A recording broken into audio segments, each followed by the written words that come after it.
چلیے یہ ان کا تھنک تھا، تھاٹ تھا. آگے چلتے ہیں. یہ 4 نمبر پہ ای ایم فاسٹر.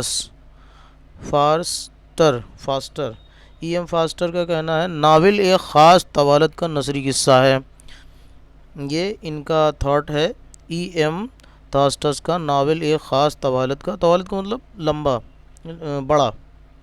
یہ کہنا چاہ رہے ہیں کہ بہت بڑا جو قصہ ہوتا ہے اس کو ناول کہتے ہیں. یہ کہنا چاہ رہے ہیں.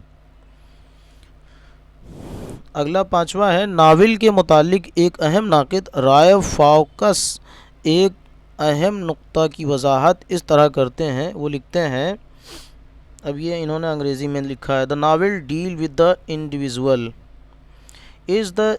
it is epic of struggle of the individual against society.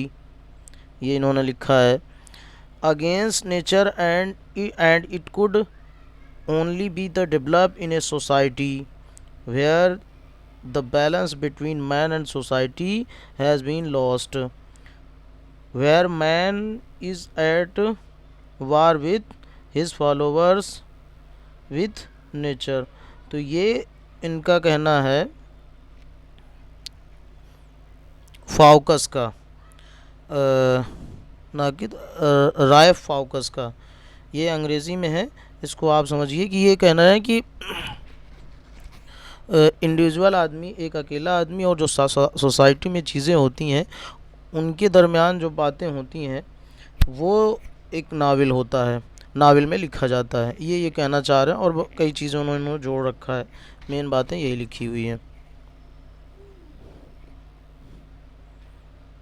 اگلا سوال، اگلا جو انہوں نے تھنکر وہ اس میں اجزاء ہے وہ یہ ہے ناول کے اجزاء ترکیبی. اب ناول میں کن کن چیزوں کا ہونا ضروری ہے یہ باتیں لکھی گئی ہیں. ناول کے اجزاء ترکیبی 7 یہاں پہ بیان کیے گئے ہیں. پہلا ہے قصہ پن ہونا ضروری ہے، پلاٹ ہونا ضروری ہے، واقعہ ہونا ضروری ہے، کردار ہوگا، پس منظر ہوگا، زبان و بیان ہوگا، نقطۂ نظر ہوگا. اب چلیے ایک ایک کر کے دیکھ لیتے ہیں. تو یہ پہلا جو اجزاء ہے وہ ہے قصہ پن. ناول، اس کو ہم سمجھ دیتے ہیں کہ قصہ پن ہوتا کیا ہے.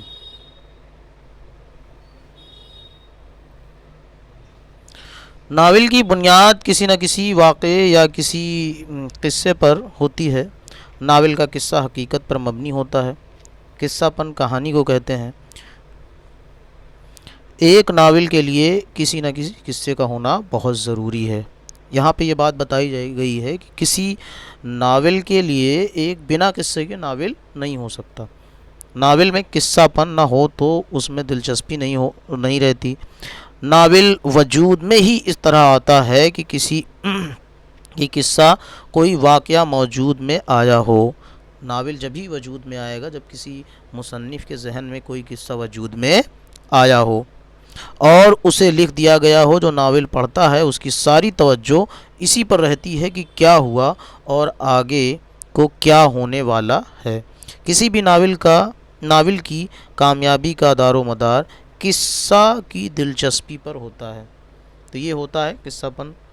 اب دوسرا جو ہے وہ ہے پلاٹ کیا ہوتا ہے دیکھتے ہیں. ناول میں ایک کے بعد ایک واقعات پیش آتے ہیں. ناول میں ایک کے بعد ایک واقعات پیش آتے ہیں جنہیں ناول نگار سلیقے کے ساتھ ایک لڑی میں پرو دیتا ہے. واقعات کی اسی لڑی کا نام پلاٹ ہے.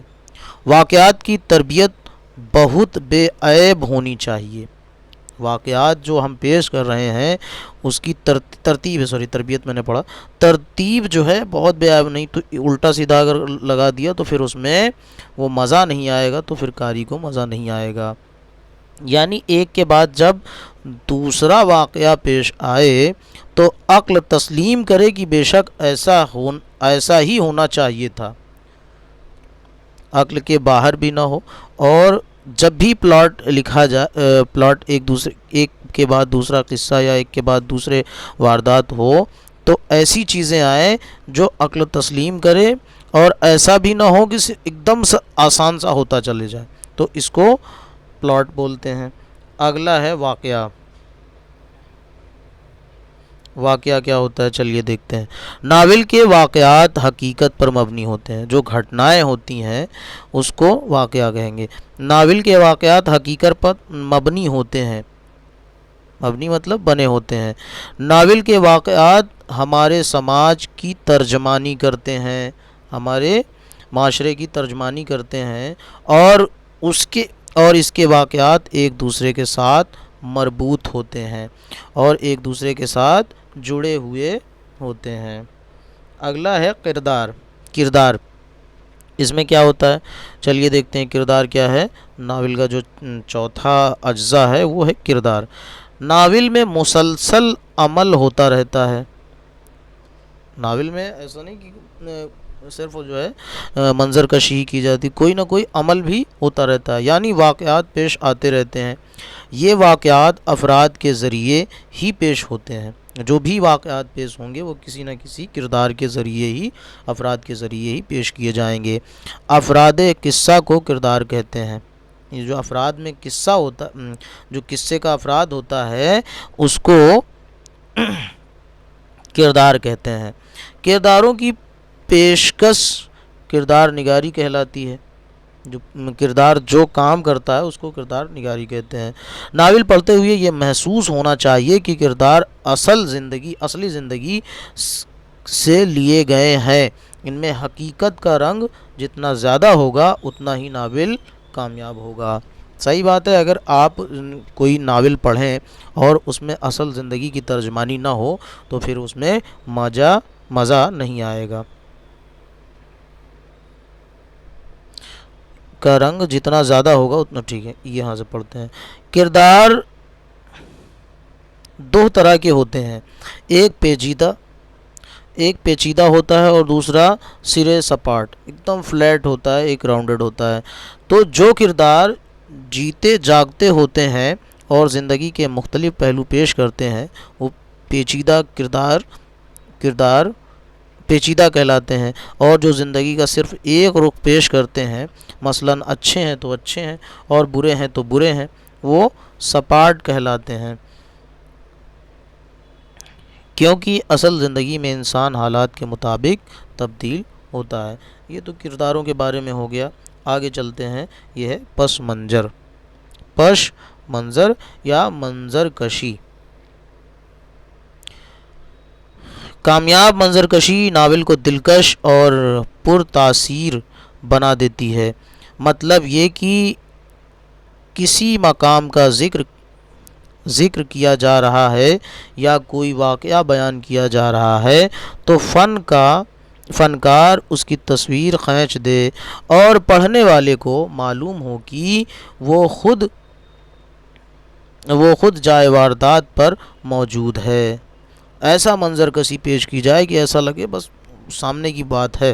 بہت سے لوگ ایسے باتیں بھی بتاتے ہیں نا، لچھے دار کی، بس ایسا لگتا ہے کہ بس انہی کے سامنے کی بات ہے، تو ایسی لچھے دار باتیں لکھ دی جائیں کہ بس وہ سامنے ہی موجود ہے مصنف، تو ایسا لگتا ہے، تو اس ناول میں بہت زیادہ اثر آتا ہے اور سب کچھ اپنی آنکھوں سے دیکھ رہا ہے۔ گویا منظر نگاری پس منظر کا ہی ایک حصہ ہے۔ منظر نگاری کے نقطہ نظر سے امراؤ جان ادا ایک کامیاب ناول ہے۔ تو یہاں پہ انہوں نے بتایا کہ منظر نگاری کے نقطہ نظر سے امراؤ جان ادا جو ایک ناول ہے رسوا کا، تو یہ جو ہے ایک کامیاب ناول ہے۔ چھٹا ہم دیکھتے ہیں زبان و بیان۔ کردار کو جاننے اور سمجھنے کا سب سے اچھا ذریعہ وہ بات چیت ہے جو کردار آپس میں کرتے ہیں۔ جو ناول میں جو کردار ہوتے ہیں جو بات چیت آپس میں کرتے ہیں وہ اس کو زبان و بیان کہتے ہیں۔ یہ گفتگو مکالمہ کہلاتی ہے۔ یہ جو بات چیت ہوتی ہے، ڈائلاگ ہوتا ہے، اسے مکالمہ کہتے ہیں۔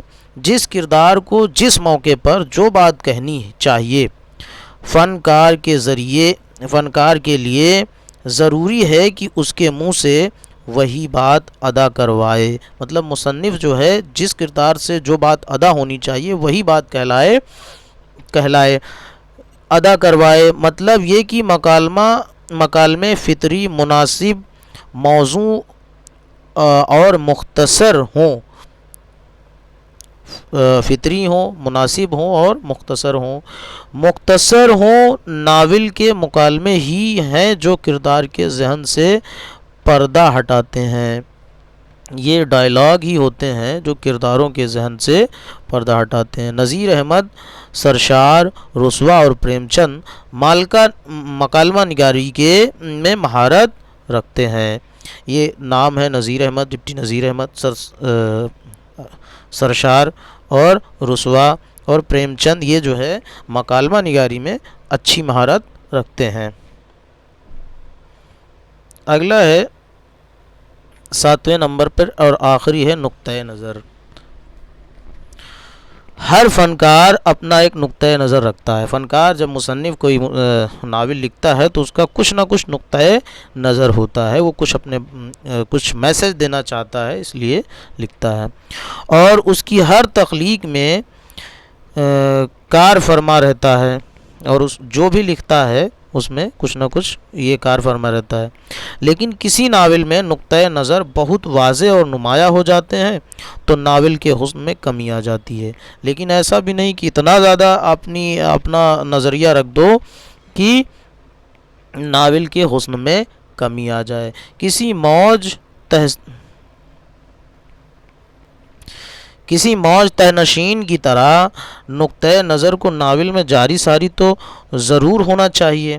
کسی موج کی طرح، جیسے ایک موج جاتی ہے تو دھیرے دھیرے اس کی طرح تو ہونا چاہیے، نقطۂ نظر ہونا چاہیے، مگر ایسا ہونا چاہیے کہ فن پر حاوی ہو جائے اور ناول کے حسن کو مجروح کر دے، لیکن ایسا بھی نہیں ہونا چاہیے کہ وہ ناول لکھنے اور پڑھنے کے فن پہ جو ہے حاوی ہو جائے، تو پھر ناول کا حسن جو ہے مجروح ہو جاتا ہے، مر جاتا ہے۔